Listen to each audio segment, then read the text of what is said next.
What's up, y'all? Welcome back to Clapback Culture. I am your host, Jules Jessie with Converge Media, and I am so glad to be home. You see, I am here by myself doing it solo tonight because Mike Davis is off, and that's okay because y'all got me. And what more do you really need?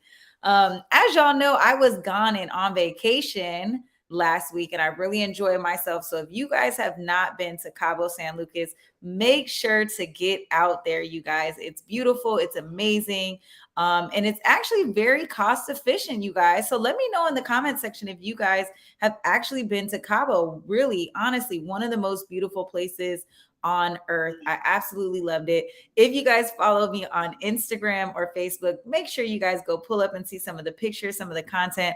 More content is going to be rolling out. We had a ball. We just had such a great time. Hello to all my fam in the comment section. Welcome back, John Jupiter. What's up, Big O? Bria, Tracy, glad to have you guys here. Listen, guys, I have a show for you tonight, but really I wanted to focus on something that everybody has been talking about today that should not be news, but really is talking about these recent mass shootings, right? We're going to talk a lot about the Texas shooting at Robb Elementary School, as well as the Buffalo shooting. And just really as a collective, there's really, I think, nothing more important than to use this platform tonight to continue those conversations. And I want to have an interactive conversation with you so we can determine what are some of the things that we need to do in order to really reform this country so that we don't have some of these predictable shootings. But before we get into that, let's go ahead and talk about something else that's on the menu, you guys. I don't know about you guys, but I am a huge fan of TLC. And back in the day, if you guys remember, there was that show called 19 Kids and Counting, and it was about this whole Duggar family. Do you guys remember that? And it was the mom and dad. They had a bunch of kids. Well, the oldest son, Josh Duggar, you guys, just got convicted of child pornography charges. And he is now being sentenced to 12 years, actually a little bit more than 12 years, you guys. He has to register as a sex offender. He's going to be on 20 years of supervised release. He has to pay, a ton of fines. But he was arrested back in April of 2021 in Little Rock, where detectives say that they found child pornography files in his computer that he used for work. They even allege that a lot of the downloaded content was from, showing sexual abuse of children as young as toddlers. So this is actually not too shocking when we think about Josh Duggar, because if you guys remember, they pulled the show from TLC after there were allegations that he had molested 4 of his sisters and a babysitter. Subsequently after that, TLC pulled the show, like I mentioned, but then Josh came out and admitted that not only had he molested his sisters and the babysitter, but that he had also cheated on his wife. And so this kind of falls into that, and that he also mentioned that he had a pornography addiction. So they didn't say what type of pornography, but now we know that it wasn't just the regular porn. Okay, he wasn't on the Pornhub. He was in the deep trenches of the internet watching child abuse, and now he's sitting down and is going to do 12 and a half years in prison. And unfortunately, he'll be getting the help that he needs. He'll be in some type of rehabilitation center in federal prison. His parents came out and said that, they hope that the inmates there help him, serve his time there. He is a father of 7, and his wife is standing beside him through all of this. He was released on bail during this time. And while the judge did not allow him to have unsupervised visits with his children, she did allow him to be around his kids. So, and he's still with the same girls, y'all. If you guys remember this back in the day, he's still with Anna. And she's standing by him. I mean, I guess they got 7 kids together. I mean, where are you going to go? But let me tell you one thing, baby. If I am married to somebody who is a registered sex offender, who is creeping on kids, baby, there will be no standing next to you. We're good. We are good. I don't care about none of that. But the Christian community is really coming out and having these more thoughtful conversations around sexual predators within their community, and how some of the children who are being homeschooled within those smaller niche communities can come out safely and talk about that stuff. I mean, these guys were on air all the time, and to think that their brother was the predator in the house. So kudos to them for finally coming out and being able to speak up about that and bring some awareness to the community. But dang, Josh, I mean, it was giving weird vibes even back then, but I didn't expect that. Did you guys expect that? I mean, let me know if I'm the only one who was a real fan of 19 Kids and Counting.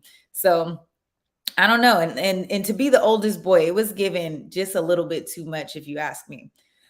Well, we'll see what happens. I mean, he's got a dozen years to do, so hopefully he will do the full time on his sentence. We'll see, y'all. I don't know. Someone else who is still sitting down and doing their sentence, you guys, is Young Thug. We brought this to you guys 2 weeks ago when we brought this up. Young Thug is a part of a huge RICO case coming out of Georgia. And it's being alleged that he's being charged with conspiracy to violate the racketeering to violate the Racketeer Influence and Corrupt Organization. That's RICO, violating the RICO Act, alongside 26 other YSL affiliates. So YSL is a part of the organization that he is a part of. They're constituting that as a gang, which ultimately has turned into a business.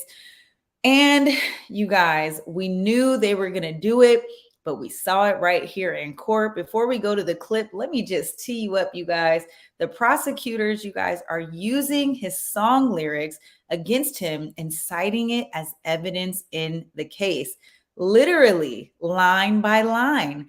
For those of you guys who are Thugger fans, please pull up the tracks. It's coming from these tracks. Anybody, write it down. Take It to Trial, Ski, which also features Gunner, who's also a part of the indictment, and Slatty. And Slatty is the main one that they're pulling from. So we got a clip of the prosecutor using his lyrics against him, which helped him be denied bail. So let's take a look at that, and we'll come back and talk about it.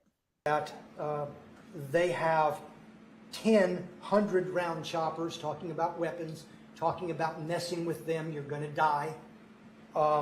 They have I actually enjoyed this one.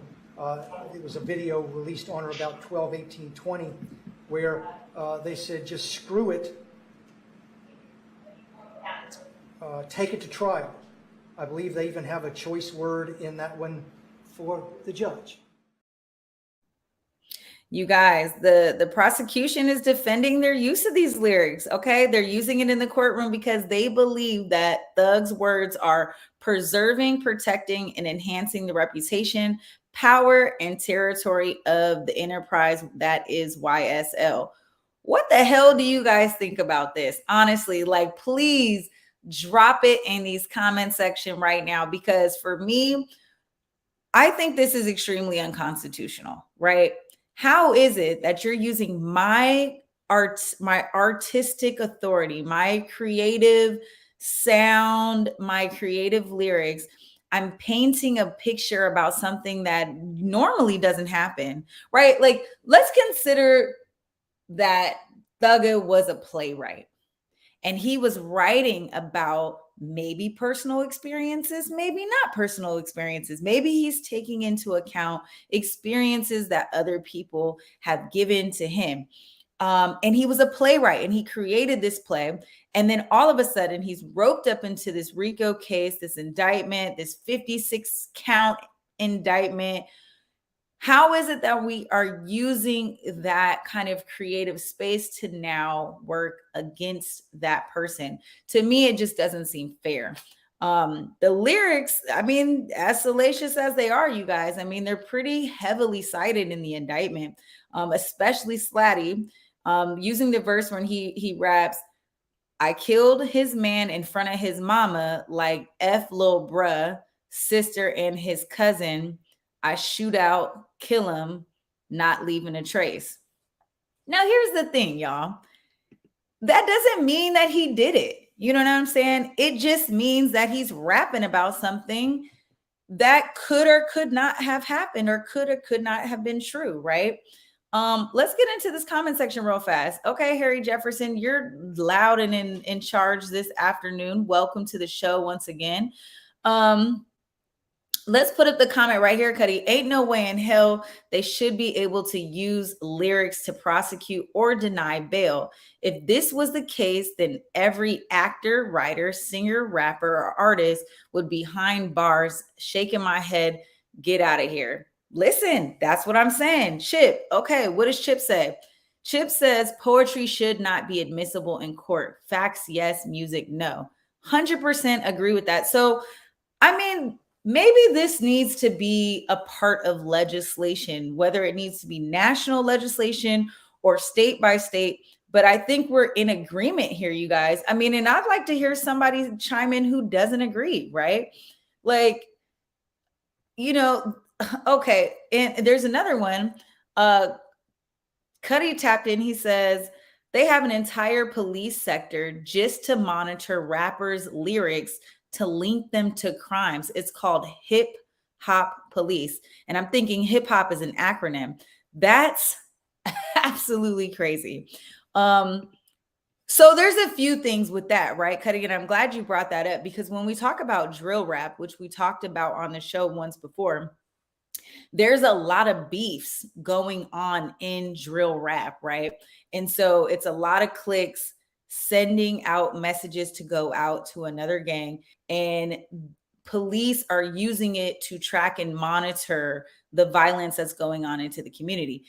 Now, you have to catch somebody in the act. You cannot use someone's lyrics, right? I mean, if you listen to music nowadays, I mean, people are talking about everything, right? I mean, they're talking about scamming, they're talking about gold digging, they're talking about shooting people, killing people, drinking too much, smoking too much, loving, stealing somebody's man, stealing somebody's wife. I mean, am I guilty or am I not? I mean, don't you have to commit the actual act in order to be proven, like to be charged, to be criminally charged for something? This man is looking at life, at least at minimum 20 years, right? And so I just don't understand how a prosecutor is able to bring this up in court. Harry Jefferson, no, the hip hop police is real. They are a task force, primarily in place to follow and prosecute hip hop artists. They infiltrate groups at clubs, concerts, and gatherings. To me, this sounds a lot like, and I think Mike mentioned this on the show, COINTELPRO. I mean, how are we doing all of this investigation just on hip hop artists? Like, why are we not following and tracking down, other creatives in pop culture, right? There's a lot of drug trafficking and other things that are going on over there. Sex trafficking, drug trafficking. It could be all types of little conspiracies that we could, figure out what's going on. But why target the hip hop community? Why are we targeting the hip hop community, you guys? Let's wait for you guys to chime in. But I think that's one of those things. I don't know. John Jupiter says you can't snitch on yourself, though. 100%, you can't. But allegedly, this is. And in that clip, the prosecutor also is using Thuggar's lyrics about what he says about a judge. And so obviously that did not sit well, y'all. And believe me, he was denied bail for that stuff. So it's not a game in these streets. It's clearly giving you cannot be an artist. I mean, we have this conversation even about comedians, right? If I text, maybe let's just say this, let's just be regular people. If I text a friend and say, if it were me, I'd slap the dog out of somebody, even though I didn't do it, and that person got the shit slapped out of him, you can't indict me for doing it. I didn't do it. Just because I said I would doesn't mean I did. And so I think that is the premise of my argument, is that you have to physically tangibly do something in order to be charged for it. And I think right now what we're seeing in our law and order system right now is that oftentimes we're being convicted, charged, and thrown under the jail for things that aren't even don't even need to be proven, right? So we'll see. I mean, I hope that the evidence in this case has some more weight. If they make Leon, excuse me, maybe not the best example, but I mean, listen, I hope that if this has more weight, if there's more evidence in this case that's actually substantial and that they can convict these criminals, right, air quotes, in this case, then so be it. But I mean, you can't pull up rap lyrics from 2016 and just, apply all to any situation. I mean, that is a part of the rap culture, is to communicate in that way. That's what people want. They're rapping to a target audience. Okay, they're creating music for a target audience. They're making street music. That's what people in the streets want to hear. Okay, and sometimes you just want to hear it in the gym. Okay, to turn up. Maybe I do want to hear, I slap your mama and leave her without a trace. I mean, I don't know. Maybe that's just what you're into. Listen, and I agree, Leon. Music is art. It's not real. And we should not be using it in a real court of law. But that's what's happening, you guys. And we knew that it would happen. And it's heavily being cited. So I hope you guys, even if you are not huge fans of Young Thug, that you do take an interest in this case to see if it is going to set a precedent, because he is being, Young Thug is being listed as the leader of the organization. So whatever should happen to him is going to trickle in that downline of the other 26 co-defendants. So we shall see, but it ain't looking good. And he will be sitting in a Fulton County jail for the foreseeable future. All right, let's take a quick break. But when we come back, I want to talk to you guys about gun control, gun reform, and the recent mass shootings that have taken place. Stay tuned. When the pandemic hit, it did affect me. As a barber, I had my own personal reasons why I didn't get vaccinated. At the time, I didn't check the actual source. I thought the vaccine was developed too fast, but I was talking to a doctor and he was telling me more about the vaccine and what it can do to protect us and our family. I wanted to get back to that once was, right? I do feel safe knowing that I am vaccinated. I just hope what I'm saying is reaching into people's heads to know that this is the best decision for all of us.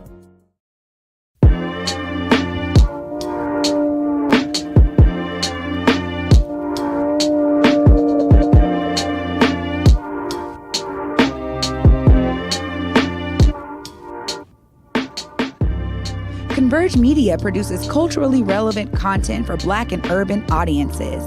Our coverage is raw, transparent, and objective, praised by community leaders, government officials, and residents.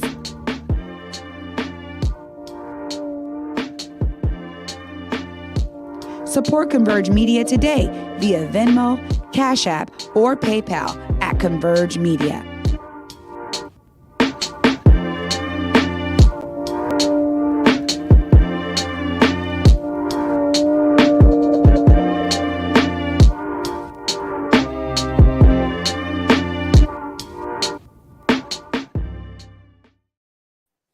All right, y'all. Welcome back to Clapback Culture. Thank you for tuning in with me on this Thursday evening. I'm your co-host, Jules Jessie. Mike Davis is not with us this evening, but I'm here holding it down on the ones and twos. I mean, who else needs it but me? Uh-oh. Excuse me. Let me make sure I'm still in the set. All right, we're good. So y'all, I mean, this is giving really one of those moments in America where we are just not surprised anymore, right? We're not surprised. We are considerably outraged, but we're talking about two mass shootings that happened back to back, right? We're talking about a mass shooting that happened in Buffalo, New York, where an 18-year-old gunman took an AR-15 assault rifle, the most popular assault rifle used in mass shootings here in America. It's the most popular gun. It's the favorite murder weapon of all mass shootings in the United States. And he decides that when he turns 18, despite having cited mental health issues, that he wants to target Black people while they're going to the grocery store. So we're not safe in grocery stores. We're not safe in our churches, and we damn sure ain't safe in schools. And we have to have a longer conversation about this, you guys, because so quickly things in our media and our news cycle just move. And it's just like, we gave that a week. Buffalo is done. Ain't nobody talking about it. And we haven't even buried these people yet. Not really. I think some of the funerals happened today. We should be so outraged. I mean, we watched an 8-minute video of George Floyd being murdered by a police officer, and the world turned up. Politicians turned over. Artists turned over. Actors turned over. Celebrities turned over. People poured money and infused capital into all of these movements to see radical reform, to see justice be served in this moment. But what's going to happen when we look at these mass shootings? Okay, now let's talk about some of these statistics, you guys, because I mean, you guys know what's going on. You guys know what happened at Robb Elementary School, but there was an article in NPR, you guys, and it cited that there were 27 school shootings just in 2022. It's May. It's May. We are 5 months into 2022. And if you want to say 6 months, because it's about to be June.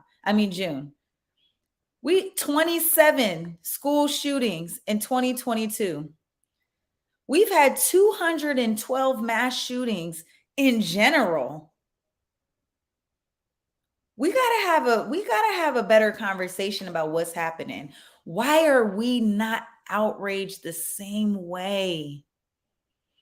We gotta stop allowing the news cycle to determine what is important to us. We should be stopping in our tracks. I want to run a clip really quick of Senator Murphy, and he asked the most important question, and that's, what are we doing? Let's play that and come back. Mr. President, there are 14 kids dead in an elementary school in Texas right now.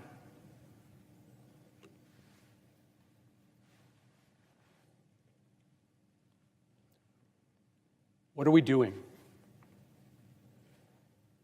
What are we doing?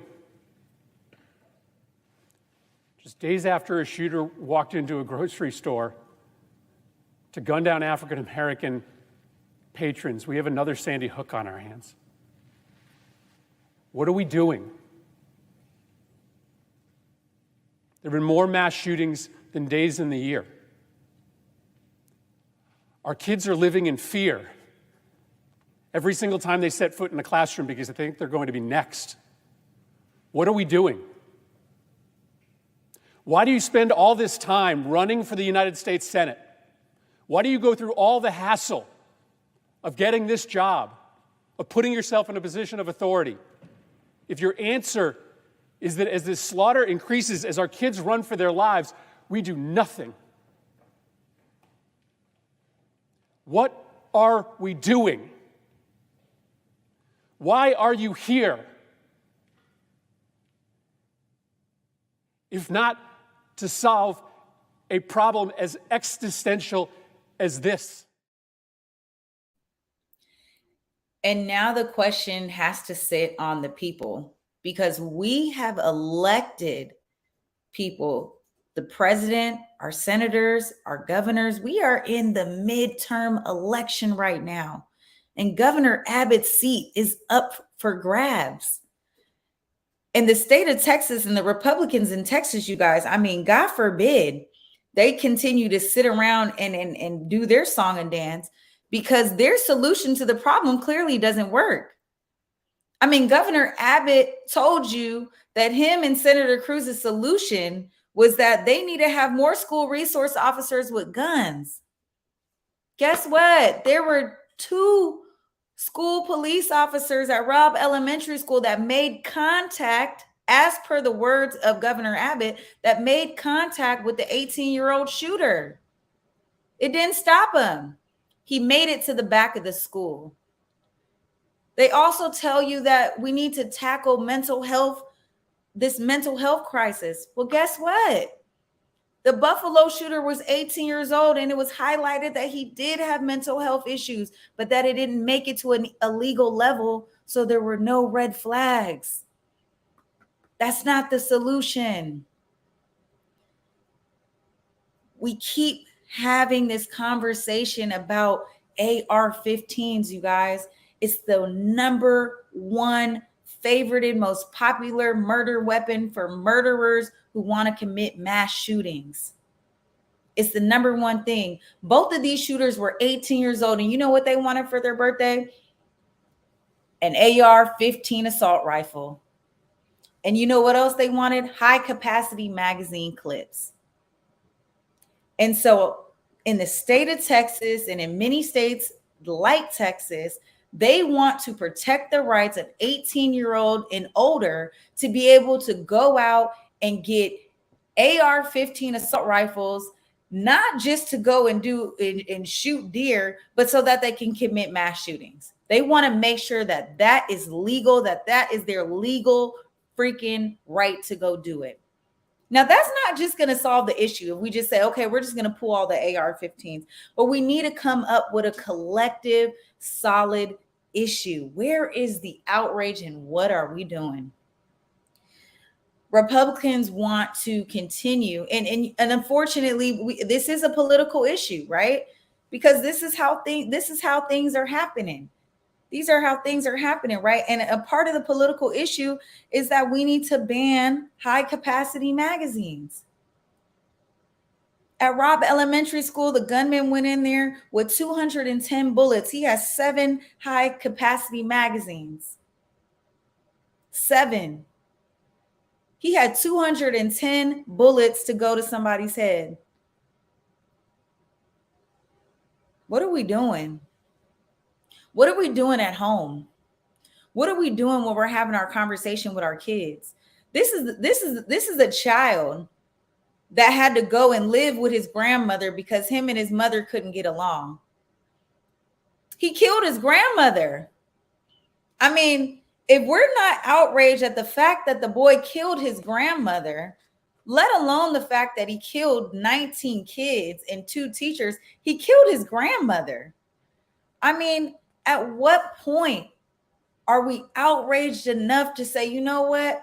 God damn it, there's nothing more important than figuring out how do we solve this issue. Gun violence is a major, monumental #1 issue right here in America. Mass shootings happen here. They happen here. So what is it that we have to do?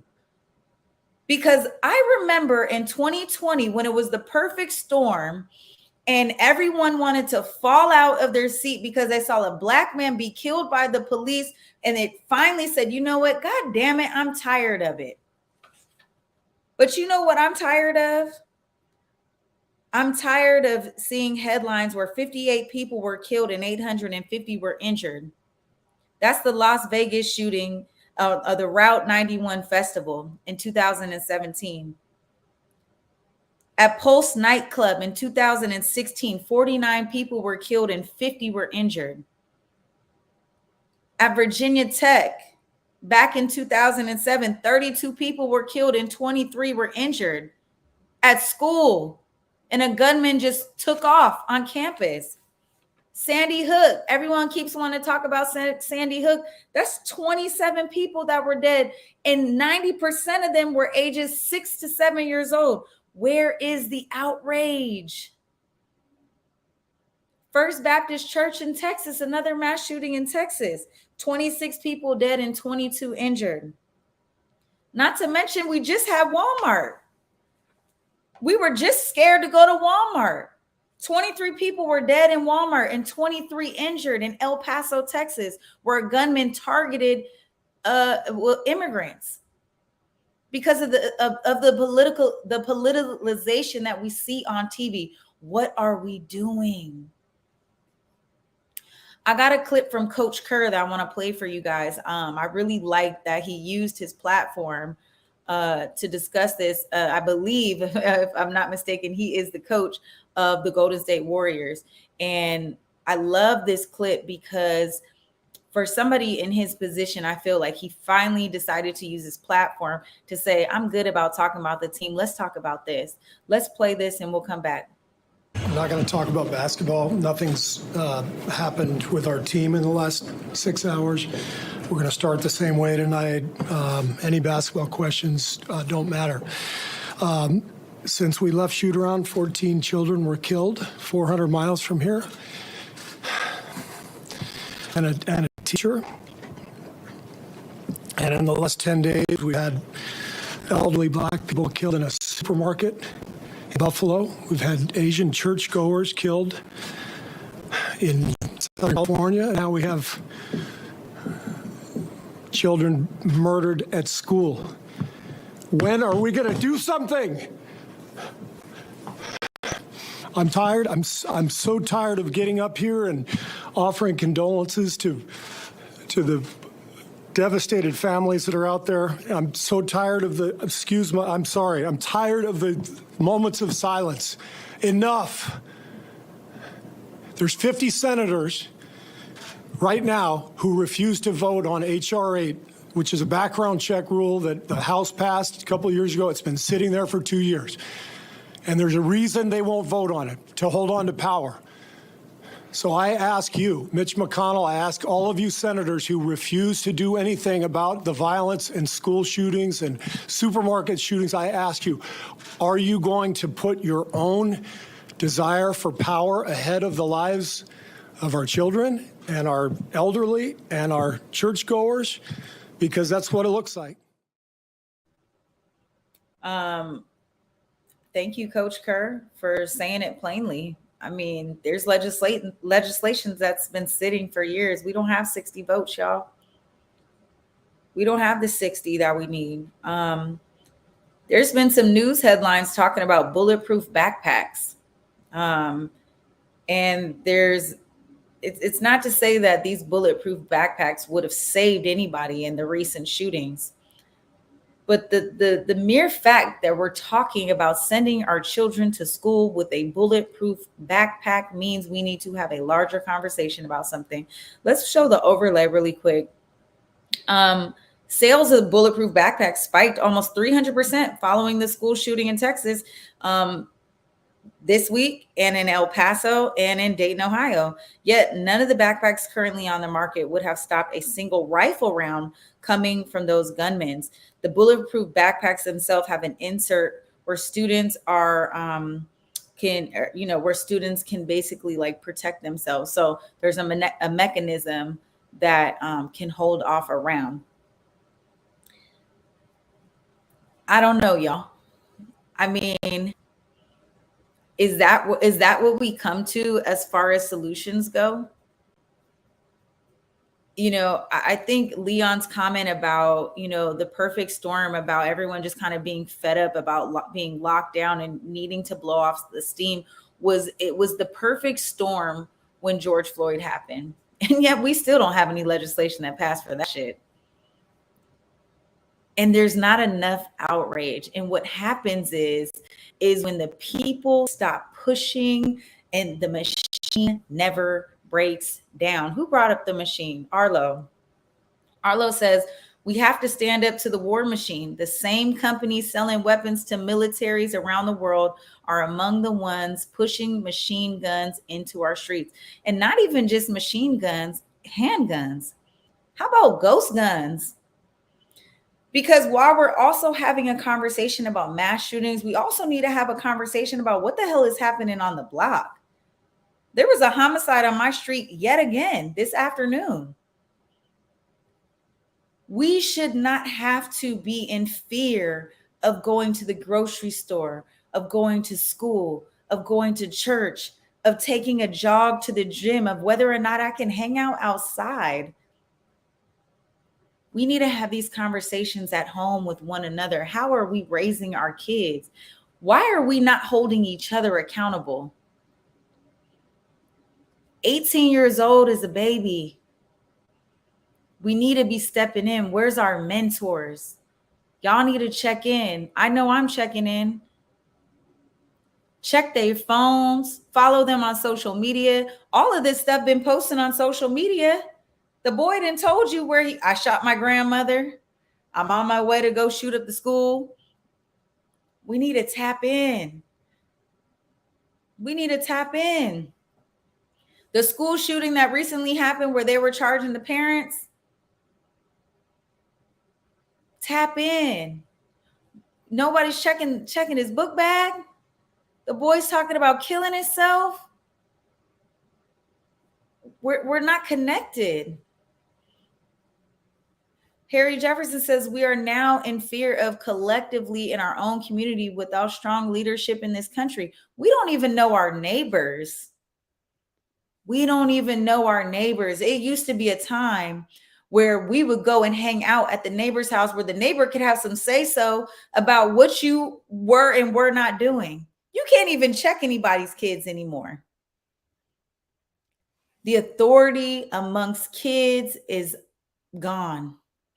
We need to bring back some of these old ways. There's too much saturation on the internet, on the TV, and daily conversation that's toxic, that's flooding into the minds of these young people, and they're making these crazy decisions. We need to tap in. We need our parents. We need our churches. We need our communities. We need to stand together, and we need to lead our kids out of this toxic behavior. There's a lot going on. Now, that's not going to catch everything, right? It's not going to catch everything. But I mean, that's a part of the solution right there. Because if you can stop it in your household, if everyone could just stop it in their own household, that's going to stop something else. And it may not be a mass shooter, but it could be somebody who shoots another kid or who makes the decision that they want to stab somebody at school, because that's happening too. Violence is ripping rampant. I mean, we're watching Young Thug right now doing a RICO charge. He's about to go do 20 years. You think there's not going to be some retaliation that comes after that? Like, let us not be stupid. It doesn't end here. This is just the beginning. This is the most predictable thing on TV right now. Robb Elementary School is not new. And it's going to happen again and again and again and again. And are we going to sit here again and be shocked? How many tears can we cry? How many moments of silence can we have? How many times can we sit back and talk about this shit on a podcast until we finally do something? I don't know. It's a lot going on. And I don't think there's one solution. I think we need to offer some type of wraparound service, right? It is talking about mental health. It is talking about positive parenting. It is talking about taking guns off the street. It is talking about, increasing background checks. It is talking about banning high capacity magazines. It is talking about banning AR-15 assault rifles. It's all of that. It's all of that collectively. Because guess what? We don't need to bury another 19 kids, 2 teachers, and a grandmother. We don't need to bury another 10 Black people in the ground. Ages 20 to 86, we buried multiple grandmothers. It's a number of solutions, just like John Jupiter said, and we need to do all of them. When it comes to cleaning house, y'all, that's how we clean house. We need to do it collectively. There's so many things that need to happen. And if we don't do everything, right? Because what happens is we do one thing and it doesn't solve the root of the problem. When you don't get the root, it grows back. Harry Jefferson says, you took the words out of my mouth, Jules. Sadly enough, these mass shootings bear clones. And sadly enough, another mass shooting will happen very soon. Maybe never before, maybe not before the next show. Maybe never before your next show. Yeah, I mean, let's hope not. But I mean, we talked about Buffalo for the last 2 weeks, and now we're still talking about it. Oh my God, John Jupiter. I forgot all about that. So I don't know if you guys heard about this, but today it has been reported that one of the teachers who was murdered in the Robb Elementary School shooting, the husband passed away today from a heart attack. That is so heartbreaking. And to me, it just speaks to that it's such a true thing that you can die from a broken heart. He was married to his wife for 24 years. That's a casualty in all of this too, right? I mean, now we have 19 children, 2 teachers, 1 grandmother, 1 husband. People's lives are gone. We have to do something, and we need to figure out what that looks like. So as you guys go to your voting polls this month, right? For us here in DC, it's June 21st. All my DC watchers, please read up on your candidates. Read up, do your research, know who you are, know who your elected officials are, and know how to get in contact with them. And don't just stop after they make it. Okay? Do the work. I tell people all the time, it's hard being a constituent. There's a lot of work to put in. But there's real people who advocate all the time to the office. When they want to see legislation passed, guess what? They galvanize. And Mama Harriet, I think you can testify to this. Back in the day, more people would galvanize much more than they do now. But there's still groups now, okay? Go find your people. When you're passionate about something, we need to all come collectively and be passionate about this, because that's how change happens. So please trust and believe that it's so extremely important to be involved in your local elections. Please don't just wait to vote for president. And that almost doesn't matter. Not as much as your local election, okay? You got to make sure that you do everything collectively, right? It's not just in the hands of the politician, right? It's about everything that happens thereafter. Get the right politicians in place to build that legislation. Team up and infuse capital into those grassroots organizations that can really push to advocate for the things that you want to see, and push programming in places that you want to see programming go into. Be a part of your local budget conversation. Where does programming need to happen to get to young people to keep them out of these inroads, right? It needs to be conversations that happen with your friends and family. How are you guys having a conversation about this in your own environments? We got cookouts coming out this weekend. Are we going to be talking about this at the cookout? Is it going to be an important topic of conversation at the cookout this weekend? It should be.